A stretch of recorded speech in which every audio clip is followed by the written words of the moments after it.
श्रीमत पर चलकर स्वर्ग के लायक बनने वाले बाबा के बच्चों को ओम शांति। आज 25 अप्रैल 2026 की प्रातः मुरली है। सबसे पहले हम आज की मुरली से मुख्य पॉइंट सुनते हैं। आज प्यारे बाबा ने कहा है, बाप दूर देश से आए हैं तुम बच्चों के लिए नया राज्य स्वर्ग स्थापन करने। जिन बच्चों का शिव बाबा में अटूट निश्चय है वह आंख बंद करके बाबा की सीमत पर चलते रहेंगे। कभी ख्याल भी नहीं आएगा कि इसमें कुछ नुकसान न हो जाए, क्योंकि ऐसे निश्चय बुद्धि बच्चों का रिस्पॉन्सिबल बाप है। उन्हें निश्चय का बल मिल जाता है, अवस्था अडोल और अचल हो जाती है। बाबा ने कहा है, सर्विस में हड्डियां देनी हैं, किसी भी बात में संशय नहीं उठाना है, सबको सर्विस से सुख देना है, निश्चय के बल से अपनी अवस्था को अडोल बनाना है। जो सीमत मिलती है उसमें कल्याण समाया है, इसलिए फिक्र नहीं करना है। आज बाबा ने कहा है, योग युक्त की निशानी है बंधन मुक्त। योग युक्त बनने में सबसे बड़ा अंतिम बंधन है स्वयं को समझदार समझकर श्रीमत को अपनी बुद्धि की कमाल समझना, अर्थात श्रीमत में अपनी बुद्धि मिक्स करना, जिसे बुद्धि का अभिमान कहा जाता है। जैसे अनजान बच्चा नुकसान वाली चीज को खिलौना समझता है तो उसे कुछ देकर छुड़ाना पड़ता है। ऐसे जो अल्पकाल का मान शान व अल्पकाल की इच्छा रखते हैं उन्हें मान देकर स्वयं निर्माण बन जाओ। उस समय यदि उन्हें शिक्षा देंगे तो टकराव पैदा होगा। इसलिए ऐसे समय पर युक्त युक्त चलन से परोपकारी बन क्षमा भाव से सम्मान देकर पहले उन्हें समझदार बनाओ, जिससे वह स्वयं महसूस करें कि यह बात नुकसानकारक है। अब परमात्मा के अनमोल महावाक्यों को विस्तार से सुनते हैं। ओम शांति। आज 25 अप्रैल 2026 की प्रातः मुरली है। आज प्यारे बाबा ने कहा है, मीठे बच्चे, बाप दूर देश से आए हैं तुम बच्चों के लिए नया राज्य स्थापन करने। तुम अभी स्वर्ग के लायक बन रहे हो। आज का प्रश्न है, जिन बच्चों का शिव बाबा में अटूट निश्चय है उनकी निशानी क्या होगी। उत्तर में बाबा ने कहा है, वह आंख बंद करके बाबा की सीमत पर चलते रहेंगे। जो आज्ञा मिले कभी ख्याल भी नहीं आएगा कि इसमें कुछ नुकसान न हो जाए, क्योंकि ऐसे निश्चय बुद्धि बच्चों का रिस्पॉन्सिबल बाप है।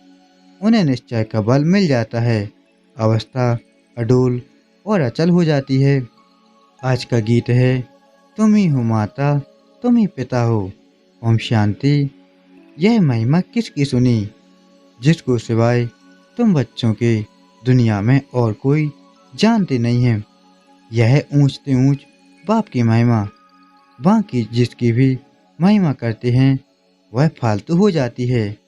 ऊंचते ऊंच एक ही बाप है, लेकिन बाप की पहचान कौन देवे। खुद आकर आत्मा की और अपनी पहचान देते हैं। कोई भी मनुष्य को आत्मा की भी पहचान है नहीं। भल कहते हैं, महान आत्मा जीवात्मा। शरीर जब टूट जाता है तो कहते हैं आत्मा निकल जाती है, शरीर मुर्दा हो जाता है। आत्मा अविनाशी है, वह कभी खत्म नहीं होती।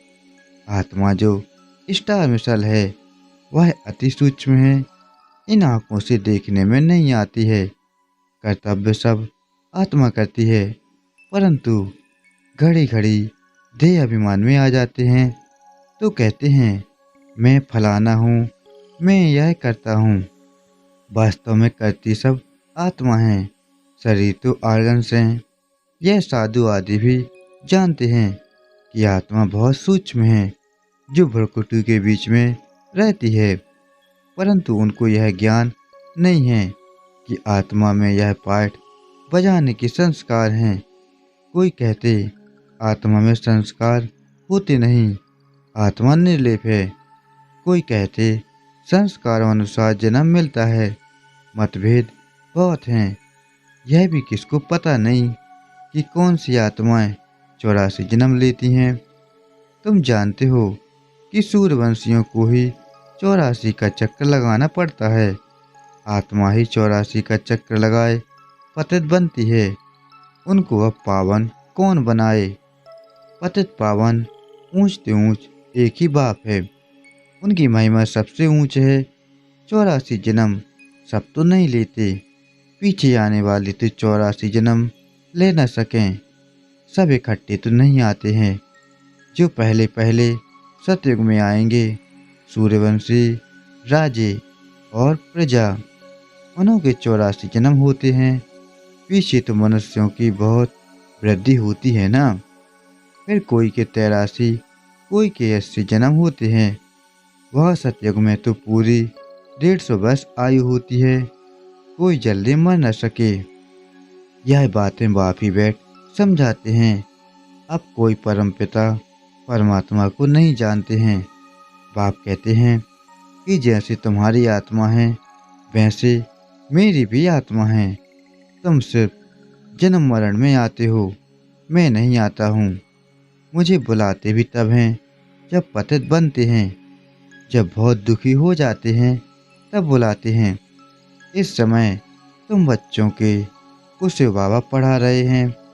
कोई पूछते हैं कि यह कैसे माने कि परमात्मा आते हैं, तो उन्हों को समझाना है कि सब पुकारते हैं, हे पतित पावन आओ। अब वह है निराकार, उनको अपना शरीर नहीं है। आना भी है पतित दुनिया में, पावन दुनिया में तो नहीं आएंगे। ऐसे समझाना चाहिए। यह भी समझाना है कि परमात्मा इतना छोटा है जैसे आत्मा छोटी है, परंतु वह है मनुष्य सृष्टि का बीज रूप, नॉलेजफुल।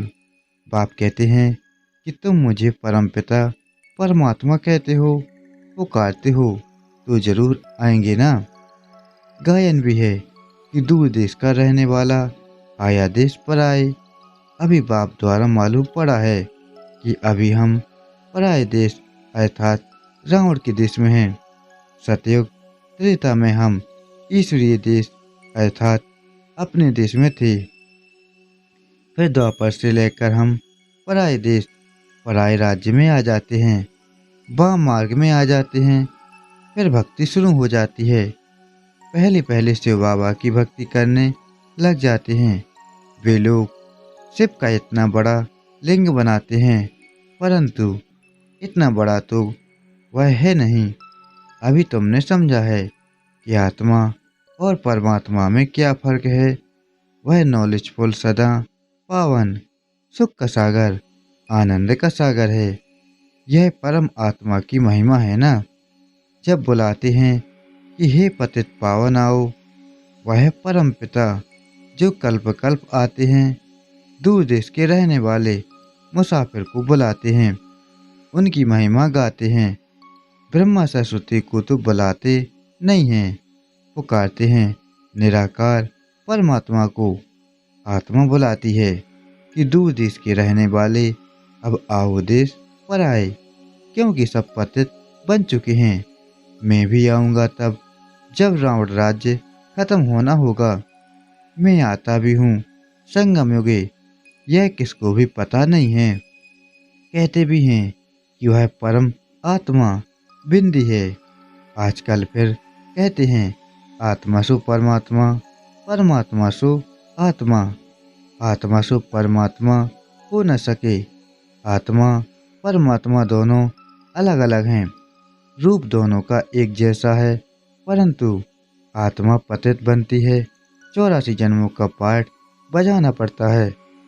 परमात्मा जन्म मरण रहित है। अगर आत्मा सो परमात्मा कहते तो क्या सतोप्रधान परमात्मा तमोप्रधान में आते हैं? नहीं, यह तो हो न सके। बाप कहते हैं कि मैं आता हूँ सर्वात्माओं की सर्विस करने। मेरा जन्म भी नहीं कहा जाता। मैं आता ही हूँ नरकवासियों को स्वर्गवासी बनाने। पराये देश में आए हैं अपना स्वर्ग स्थापन करने। बाप आकर हमको स्वर्ग का लायक बनाते हैं। यह भी समझाया है कि और आत्माओं का पाठ अपना अपना है। परमात्मा जन्म मरण रहित है। आते भी जरूर हैं। तब तो शिवरात्रि मनाते हैं, लेकिन वह कब आए यह कोई नहीं जानते। ऐसे ही शिव जयंती मनाते आए हैं, जरूर संगम पर आए होंगे स्वर्ग स्थापन करने, पतितों को पावन बनाने। जरूर संगम पर आएंगे ना। पावन सृष्टि है स्वर्ग, कहते हैं पतित पावन आओ। फिर जरूर पतित दुनिया के विनाश का समय होगा, तभी पावन दुनिया स्थापन करेंगे। युगी युगी तो नहीं आते। बाप कहते हैं मुझे संगम पर ही आकर पतित दुनिया को पावन बनाना है।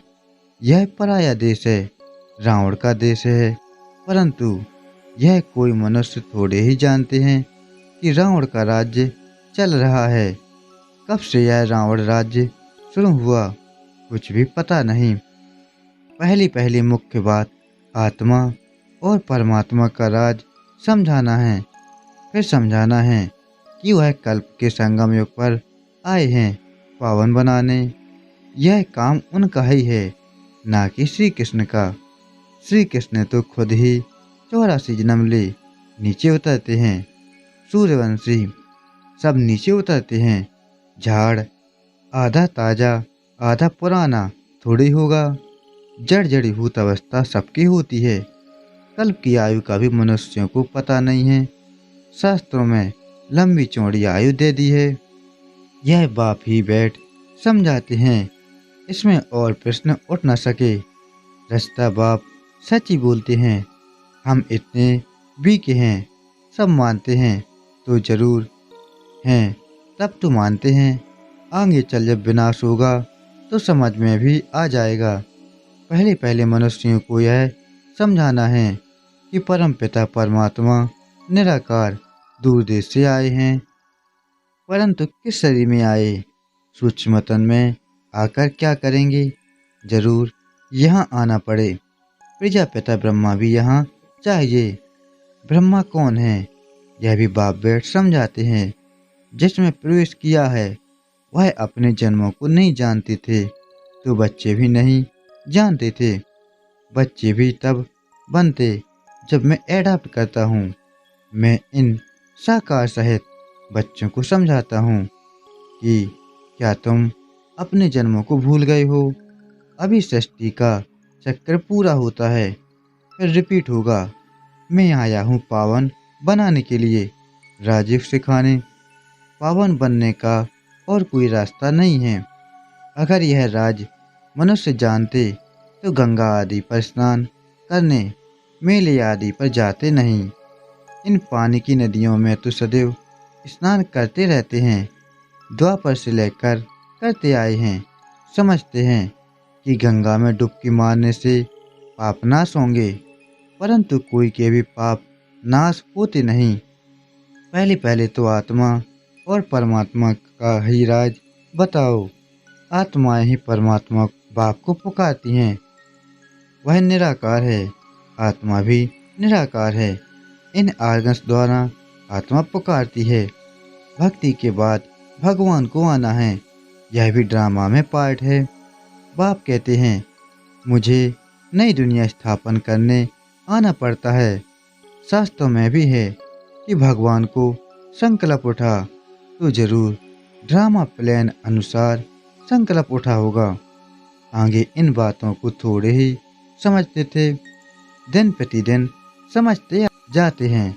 बाप कहते हैं मैं तुमको नई नई गुहे बातें सुनाता हूँ। सुनते सुनते समझते जाते हैं। आगे ऐसे नहीं कहते थे, इसे बाबा पढ़ाते हैं। अब तो अच्छी रीति समझ गए हैं और भी समझने का बहुत पड़ा है। रोज समझाते रहते हैं कि कैसे किसको समझाना चाहिए। पहले पहले यह निश्चय करें कि बेहद का बाप समझाते हैं तो जरूर सत्य बताएंगे। इसमें मूझने की भी बात नहीं है। बच्चे कोई पक्के हैं, कोई कच्चे हैं। कच्चा है तो कोई को समझा नहीं सकते हैं। यह तो स्कूल में भी नंबरवार होते हैं। बहुतों को यह संशय पड़ता है कि हम कैसे समझें कि परमपिता परमात्मा आकर पढ़ाते हैं, क्योंकि उन्हों की बुद्धि में है। श्री कृष्ण ने ज्ञान सुनाया। अब पति दुनिया में तो श्री कृष्ण आ नहीं सकता। यह उनको सिद्ध करो कि परमात्मा को ही आना पड़ता है। पति दुनिया और पति शरीर में बाप यह भी समझते हैं कि हर एक की अपनी अपनी बुद्धि है। कोई तो झट समझ जाते हैं, जितना हो सके समझाना है। ब्राह्मण सब एक जैसे नहीं होते हैं, परंतु देह अभिमान बच्चों में बहुत है। यह बाबा भी जानते हैं कि नंबरवार हैं। डायरेक्शन पर बच्चों को चलना पड़े। बड़ा बाबा जो कहे वह मानना चाहिए। गुरुजी आदि की तो मानते आए हो। अब बाप जो स्वर्ग में ले जाने वाला है, उनकी बात तो आंख बंद कर माननी चाहिए। परंतु ऐसी निश्चय बुद्धि है नहीं। भल उसमें नुकसान हो व फायदा हो, मान लेना चाहिए। भल समझो नुकसान भी हो जाए, फिर भी बाबा कहते हैं ना, हमेशा ऐसे समझो कि शिव बाबा ही कहते हैं। ब्रह्मा के लिए मत समझो। रिस्पॉन्सिबल शिव बाबा होगा। उनका यह रथ है, वह ठीक कर देंगे। कहेंगे कि मैं बैठा हूँ। हमेशा समझो कि शिव बाबा ही कहते हैं। यह कुछ नहीं जानते, ऐसे ही समझो। एक तरफ तो निश्चय रखना चाहिए। शिव बाबा कहते, मेरा मानते रहो तो तुम्हारा कल्याण होता रहेगा। यह ब्रह्मा भी अगर कुछ कहते हैं तो उनका भी रेस्पॉन्सिबल मैं हूँ। तुम बच्चे फिक्र नहीं करो। शिव बाबा को याद करने से अवस्था और ही पक्की हो जाएगी। निश्चय में विकर्म भी विनाश होंगे, बल भी मिलेगा। जितना बाबा को याद करेंगे उतना बल जास्ती मिलेगा। जो श्रीमत पर चल सर्विस करते हैं वही ऊंच पद पाएंगे। बहुतों में देह अभिमान बहुत रहता है। बाबा देखो सब बच्चों से कैसे प्यार से चलता है। सबसे बात करते रहते हैं। बच्चों से पूछते हैं कि ठीक बैठे हो, कोई तकलीफ तो नहीं है। लब होता है बच्चों के लिए। बेहद के बाप को बच्चों के लिए बहुत बहुत लब है। जो जितना सीमत पर सर्विस करते हैं उस अनुसार लब रहता है। सर्विस में ही फायदा है। सर्विस में हड्डियां देनी हैं। कोई भी काम करते रहेंगे तो वह फिर दिल पर भी रहते हैं। यह बच्चा फर्स्ट क्लास है, परंतु चलते चलते फिर किसी पर ग्रहचारी भी बैठती है। माया का सामना होता है ना। ग्रहचारी के कारण फिर ज्ञान उठा नहीं सकते। कई तो फिर कर्मणा सेवा अथक होकर करते हैं। तुम्हारा काम है सबको सुख धाम का मालिक बनाना, किसको दुख नहीं देना। ज्ञान नहीं है तो फिर बहुत दुख देते हैं। फिर कितना भी समझाओ तो समझते नहीं। पहले पहले समझानी देनी है आत्मा और परमात्मा की। कैसे आत्मा में 84 जन्मों का पाठ भरा हुआ है, जो अविनाशी पाठ है, कभी बदलने का नहीं है। ड्रामा में नूंदा हुआ है।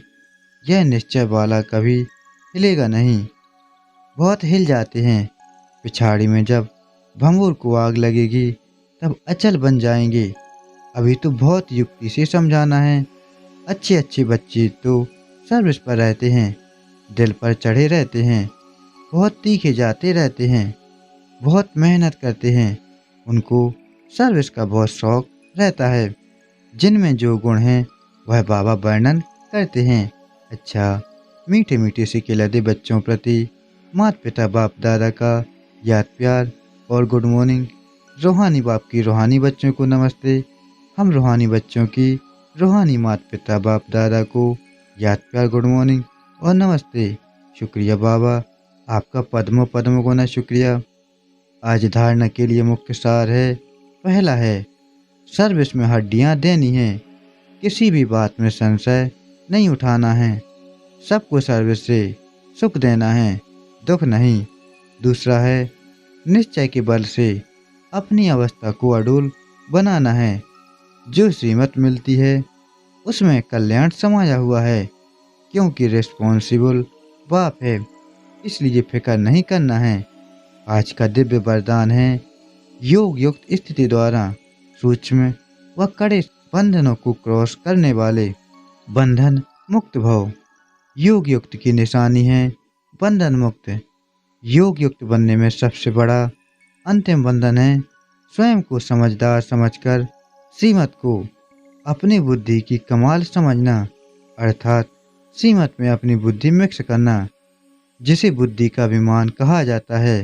दूसरा है, जब कभी कोई कमजोरी का इशारा देता है अथवा बुराई करता है, यदि उस समय जरा भी व्यर्थ संकल्प चला तो भी बंधन है।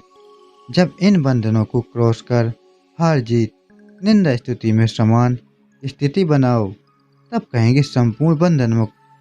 आज का स्लोगन है, पहले सूचना फिर करना, यही ज्ञानी तू आत्मा का गुण है। आज के लिए प्यारे बाबा का अव्यक्त इशारा है, महान बनने के लिए मधुरता और नम्रता का गुण धारण करो। जैसे अनजान बच्चा नुकसान वाली चीज को खिलौना समझता है तो उसे कुछ देकर छुड़ाना पड़ता है, ऐसे जो अल्पकाल का मान शान व अल्पकाल की इच्छा रखते हैं, उन्हें मान देकर स्वयं निर्माण बन जाओ। उस समय यदि उन्हें शिक्षा देंगे तो टकराव पैदा होगा। इसलिए ऐसे समय पर युक्त युक्त चलन से परोपकारी बन क्षमा भाव से सम्मान देकर पहले उन्हें समझदार बनाओ, जिससे वह स्वयं महसूस करें कि यह बात नुकसानकारक है। अच्छा, ओम शांति। शुक्रिया बाबा। ओम शांति।